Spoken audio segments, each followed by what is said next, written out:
Opo, alis lahat naman po. Basta tama, depende lang din dun sa pagka-transplant. Basta tama yung... Kasi pag nagka-transplant tayo, sinusuksok yung ano dun. Sinusuksok yung pre-germinated na mga plants.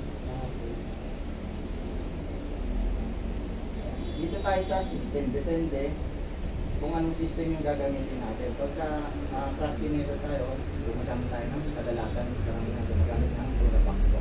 Nakita niyo po dyan sa labas. Tapos sa NFT system, syempre, ano tayo, NFT 5 or NFT channel. Opo, ayan natin po. And then, ito yung mga materials na, na presence lahat sa NFT system. Sa NFT system, meron po tayong reservoir, meron tayong pump na nagpapaikot dun sa tubig ng nutrient solution. And then meron tayong nutrient solution, siyempre yung hinahalo natin sa tubig. Tapos yung parang semi-automation natin na automatic siyang nagpapabuhay sa motor natin, saka sa ilaw natin kung indoor farming or indoor setup yung gamit natin. Itong 24-hour timer.